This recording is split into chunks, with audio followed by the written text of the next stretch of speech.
Good morning, everybody. My name is Christine, and I am a general librarian at Laurelton Library. I hope everyone is having a great summer.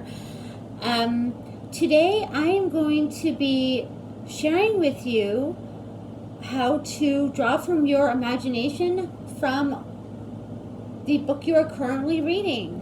A lot of times, when we're reading, the narrator will describe something, a certain place or a certain character, using color, size, and that allows you to use your imagination. And that's one of the absolutely fun parts about reading, and it really allows you to dive into the character and into the story, creating a almost like a movie scene out of it. So today we're going to actually be drawing from these images.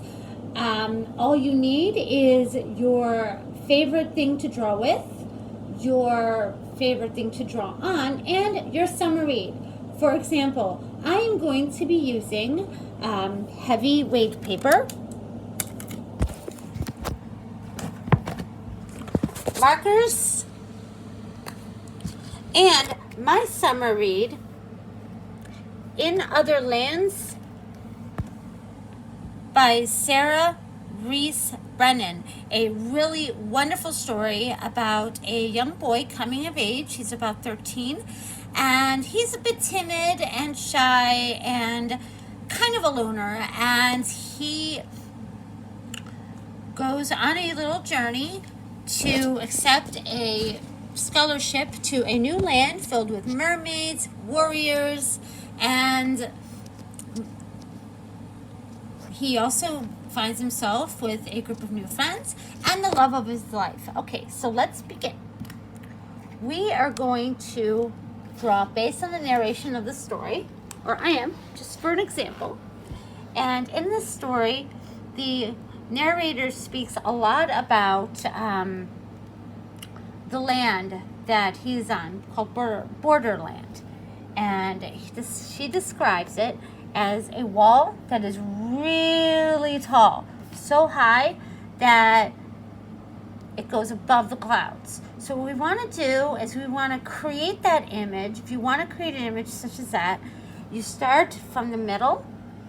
You can start from the middle and draw a line going almost diagonal. So you go from middle to this way, and then you draw another line going from the middle and out. And you know what? Don't worry if it's not a perfectly straight line.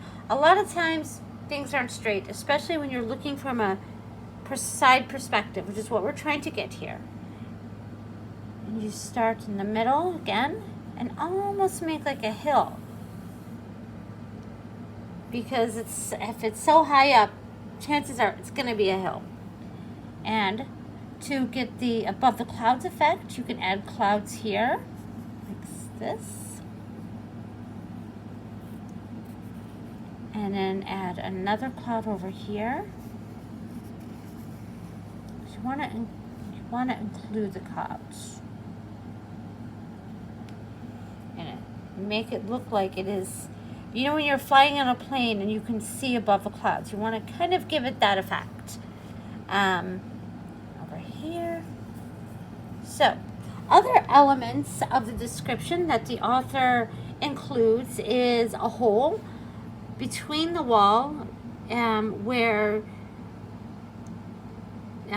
it works as like a portal or an entryway. So what we're going to do is we're going to draw a hole, kind of go like this,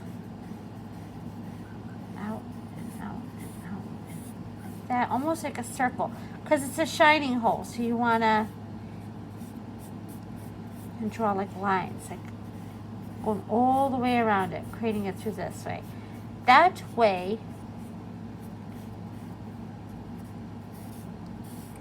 you can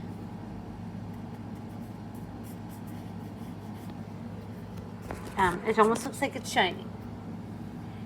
And then, she also is described as, the buildings are described as low. So you go around like that. Like that. And I kind of made it on a corner, so that way it's easier to make things look like it's on a slope. This, like that, and like that.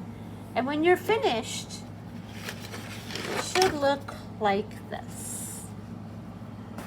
Okay? And as you can see here, what I did was to give the buildings more dimension, more of a 3-dimension look. I add some shade here, like at the very bottom, so that it looks like it's standing upright on its own.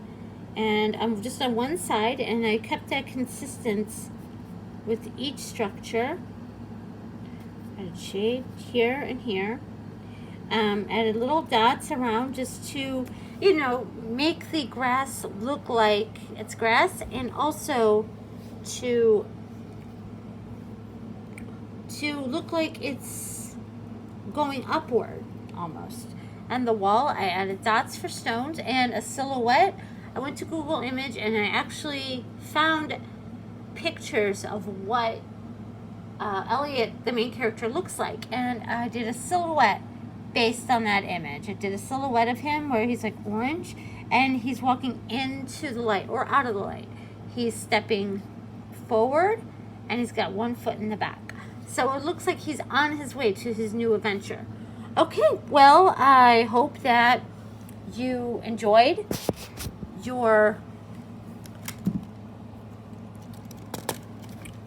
this tutorial. Have a great summer and happy reading. Bye.